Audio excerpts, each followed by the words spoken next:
Hello guys, welcome back to my YouTube channel. आज मैं आप लोगों के साथ शेयर करने वाली हूँ रेशियो एनालिसिस के कुछ ऐसे इंपॉर्टेंट्स नोट, कुछ ऐसे इंपॉर्टेंट फार्मूला और कुछ टिप्स एंड ट्रिक्स जो आपको रेशियो एनालिसिस के चैप्टर को क्लियर करने में बहुत ज़्यादा हेल्पफुल साबित होगा।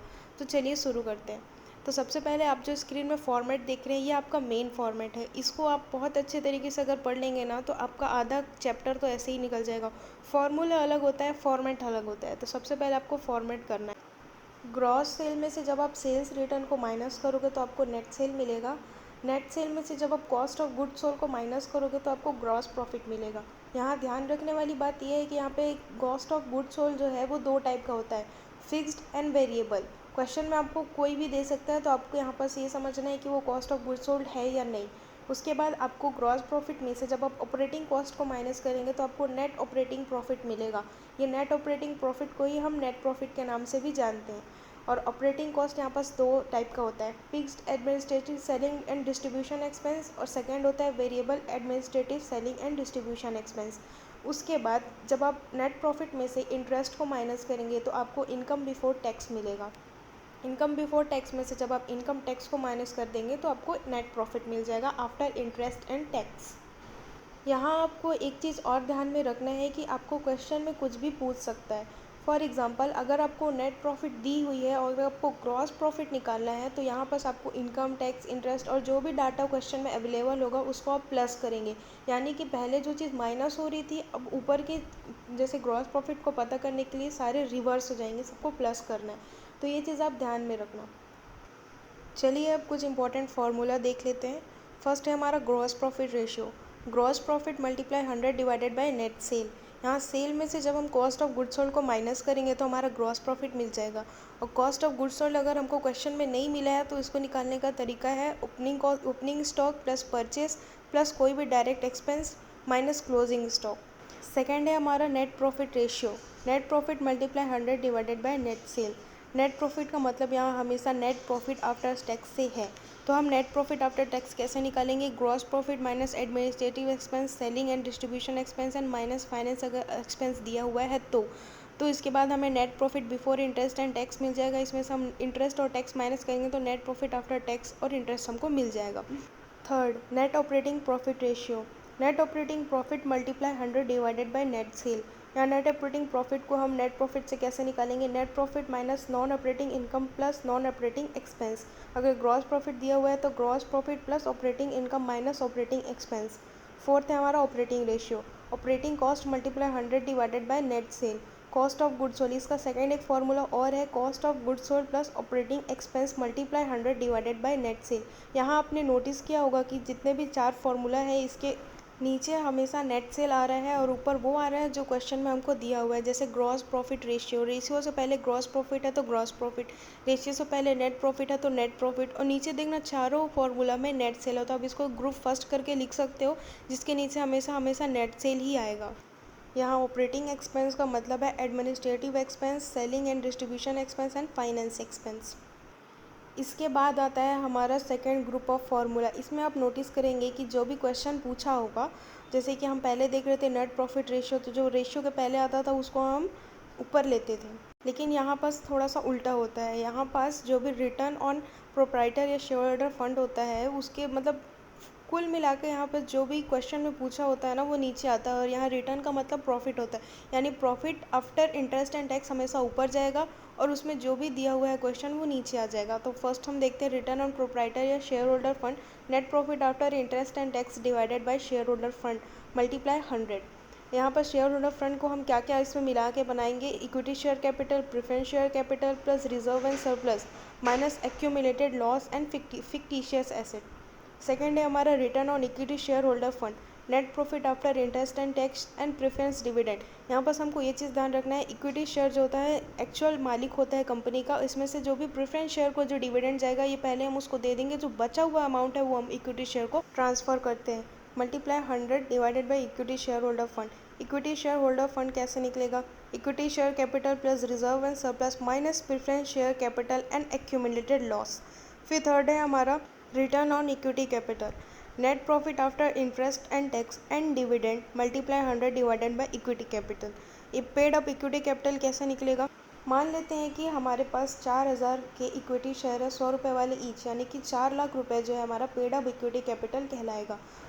Fourth, return on gross capital employ और total resources is equal to net profit before interest and tax multiply 100 divided by total asset. यहाँ पर आपको ये चीज़ ध्यान रखना है कि ग्रॉस कभी भी इंटरेस्ट एंड टैक्स आफ्टर नहीं होता, ये हमेशा बिफोर होगा।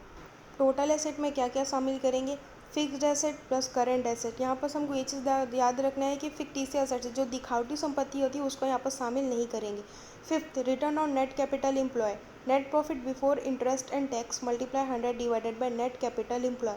और नेट कैपिटल एम्प्लॉय निकालने का तरीका है total asset minus current liability और working capital plus fixed asset.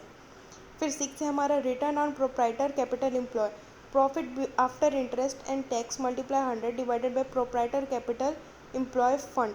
तो प्रोप्राइटर कैपिटल एम्प्लॉय कैसे निकलेगा? Equity capital plus preference capital plus statement of P&L, जिसमें से हम माइनस कर देंगे प्रिलिमिनरी एक्सपेंस को। फिर आता है हमारा थर्ड ग्रुप ऑफ फार्मूला। तो ये वैसे बीकॉम फाइनल ईयर के लिए उतना ज़्यादा इंपॉर्टेंट नहीं है, बट आगे के लिए ये काम आएगा। तो earning per share is equal to net profit after tax minus preference dividend number of divided by number of equity share. फिर एट्थ है dividend per share is equal to dividend distributed among equity share holder divided by number of equity share. फिर nine है हमारा rate of dividend, dividend distributed among equity share holder multiply 100 divided by paid up capital. अब आता है हमारा fourth group of formula, या फिर इसे हम टर्न ओवर फार्मूला भी कह सकते हैं, जिसके साथ हमेशा टर्न ओवर जुड़ा हो। For example, stock turn over ratio is equal to cost of goods sold बटे एवरेज स्टॉक, जहाँ पे कॉस्ट ऑफ गुड्स सोल्ड निकालने का तरीका हमने पहले भी देखा है, opening stock plus purchase plus जो भी एक्सपेंस है हमारा वेजेस माइनस क्लोजिंग स्टॉक। और या फिर हम सीधा कॉस्ट ऑफ गुड्स सोल्ड निकाल सकते हैं, सेल्स माइनस ग्रॉस प्रॉफिट। फिर आता है average stock is equal to opening stock plus closing stock divided by 2, ये हमारा एवरेज स्टॉक निकालने का तरीका है। 11, debtor turnover ratio, net credit cell बटे एवरेज डेबिटर या ट्रेड रिसीवेबल, ये इसको हम डेबिटर टर्नओवर रेशियो या ट्रेड रिसीवेबल टर्नओवर रेशियो दोनों ही कह सकते हैं। डेबिटर का मतलब क्या होता है? डेबिटर वो होते हैं जो हमसे कुछ लिए हों और वो आज नहीं तो कल हमें उसका पैसा वगैरह देना चाहते हों, ठीक है, तो उसको हम डेबिटर बोलते हैं। क्रेडिटर मतलब किसी से हमने कुछ लिया हो या तो उधारी सामान हो या कुछ भी हो, उसके लिए हम क्रेडिटर होंगे। तो क्रेडिटर डेबिटर तो जाहिर सी बात है कॉमर्स के स्टूडेंट को समझ में आ ही जाना चाहिए। तो फिर यहाँ पर हमको ये चीज़ ध्यान में रखना है कि हमको नेट क्रेडिट सेल कैसे निकलेगा। सेल में से sale minus cash sale minus sales return से हमको नेट क्रेडिट सेल मिल जाएगा। और एवरेज डेबिटर या एवरेज ट्रेड रिसीवेबल जैसा जो भी हमको निकालना है, उसमें opening debtor plus closing debtor divided by 2। और ट्रेड रिसीवेबल निकालने के लिए हमको डेबिटर प्लस बिल्स रिसीवेबल करेंगे तो हमको ट्रेड रिसीवेबल मिल जाएगा। फिर आता है हमारा 11, एवरेज कलेक्शन पीरियड, इसको मैं आपको बाद में बताती हूँ। पहले हम कर लेते हैं क्रेडिटर टर्नओवर रेशियो। जैसे मैंने आपको पहले बताया, डेबिटर मतलब जो हमको देगा और क्रेडिटर मतलब जो हमने कहीं से ख़रीदा है तो हम उसको देंगे। तो यहाँ क्रेडिटर टर्नओवर रेशियो के लिए net credit purchase divided by average creditor, और एवरेज क्रेडिटर्स के लिए हमको मालूम है opening plus closing divided by 2। और जब हमें नेट क्रेडिट परचेस जो हमने किया है वो कैसे निकलेगा? Purchase minus cash purchase minus purchase return, तो ये हमारा नेट क्रेडिट परचेस हमको मिल जाएगा। तो अब जो क्रेडिटर जो हमको कलेक्शन पीरियड है, जिसको हम भाई जिससे हमको पैसे लेने हैं, तो उसको कलेक्शन पीरियड भी हमारे पास होना चाहिए। तो एवरेज डेबिटर या trade receivable multiply 365 divided by net credit cell. अब आता है 14, एवरेज पेमेंट पीरियड। किसी से हमने अगर उधारी सामान लिया तो जाहिर सी बात है हमारे पास पेमेंट पीरियड भी होगा। तो एवरेज क्रेडिटर या trades payable divided by net credit purchase multiply 365। आपने नोटिस किया होगा जो डेबिटर टर्नओवर रेशियो है उसका अपोजिट है एवरेज कलेक्शन पीरियड, और जो क्रेडिटर टर्नओवर रेशियो इसका अपोजिट है एवरेज पेमेंट पीरियड। ये चीज़ को आपको ध्यान में रखना है। बस जो पेमेंट या कलेक्शन जो पीरियड है उसके साथ मल्टीप्लाई 365 हो जाएगा, और बाकी के साथ कुछ भी 100 या 365 मल्टीप्लाई नहीं होगा। फिर आता है हमारा 15, working capital turnover ratio, cost of goods sold divided by working capital. यहाँ पर मैंने आपको पहले ही बताया जो भी टर्नओवर से पहले जो भी जितना भी वर्ड या क्वेश्चन में दिया हुआ है वो हमेशा नीचे आएगा और ऊपर सेल या कॉस्ट ऑफ गुड्स सोल्ड आएगा। वर्किंग कैपिटल निकालने के लिए करंट एसेट्स में से करंट लायबिलिटी को जब हम माइनस करते हैं तो जो बचा हुआ अमाउंट आता है वो हमारा वर्किंग कैपिटल कहलाता है। 16, जो total assets turnover, fixed asset turnover, current asset turnover या नेट एसेट टर्नओवर और कैपिटल टर्नओवर। जो भी हमको क्वेश्चन में पूछता है उसके पहले ऊपर में आएगा हमारा नेट सेल या cost of goods sold. Question में जो भी अवेलेबल होगा उसको हम यूज़ करेंगे और उसके नीचे जो भी दिया हुआ है, टोटल एसेट हो या फिक्स्ड एसेट हो या करंट एसेट हो, वो सब हमारा डिवाइड में आ जाएगा नीचे। ठीक है, ये हमारा सिंपल फार्मूला है, ये हमारा फोर्थ ग्रुप का फार्मूला है। चलिए अब फिफ्थ ग्रुप के फार्मूला में चलते हैं। करंट रेशियो और working capital ratio. Current asset divided by current liability. Ideal, इसका जो आइडियल लेवल है वो 2:1 है। यदि अगर जो हमारा आंसर 2:1 के आसपास आता है, इसका मतलब कंपनी अच्छा वर्क कर रही है, कंपनी का लेवल ठीक है। सेकंड है हमारा लिक्विड रेशियो या quick ratio. Liquid asset divided by liquid liability. इसका आइडियल रेशियो होता है 1:1। और लिक्विड एसेट निकालने का तरीका होता है current asset minus stock minus prepaid expense. और लिक्विड लायबिलिटी निकालने का तरीका है करंट लायबिलिटी में से बैंक ओवरड्राफ्ट को माइनस कर देंगे तो हमारा लिक्विड लायबिलिटी निकल जाएगा। थर्ड है absolute liquid ratio. Absolute liquid asset divided by liquid liability. इसका आइडियल लेवल होता है 0.5:1। एब्सोल्यूट लिक्विड एसेट निकालने का तरीका है cash in hand, cash at bank plus marketable securities. अब इस फॉर्मूलों को याद करने का तरीका है, जैसे करंट रेशियो है तो current asset divide by current liability, liquid है तो liquid asset divide by liquid liability, और एब्सोल्यूट लिक्विड है तो absolute liquid asset divided by liquid liability. बस एब्सोल्यूट वर्ड इसमें ऐड हो गया है, बाकी तो सब सिंपल है। Fourth, cash ratio. Cash and cash equivalent divided by total current liabilities. Cash and cash equivalent को कैसे निकालेंगे? Cash in hand, cash at bank plus marketable security plus short term investment भी हमारा कैश एंड कैश इक्विवेलेंट के अंदर आएगा। Fifth है हमारा equity ratio. Share holder fund divided by capital employ. Share holder fund में equity share plus preference share plus reserve and surplus minus preliminary expense minus discount on debenture and minus accumulated loss. और capital employ निकालने का तरीका है working capital plus fixed asset, और दूसरा तरीका है total assets minus current liability, तो हमारा कैपिटल एम्प्लॉय निकल जाएगा। सिक्स है हमारा डेप्ट इक्विटी रेशियो। डेप्ट इक्विटी, डेप्ट बटे इक्विटी, ये इसको हम लॉन्ग टर्म डेट या शेयर होल्डर फंड्स भी कह सकते हैं।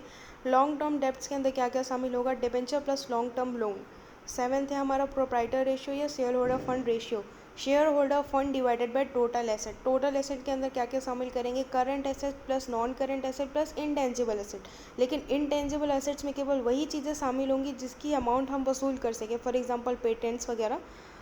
तो कुछ फार्मूला को याद करने का तरीका बहुत इजी और सिंपल है, बट कुछ फार्मूला के लिए आपको थोड़ा सा दिमाग लगाना होगा, थोड़ा सा आपको मेहनत करना पड़ेगा।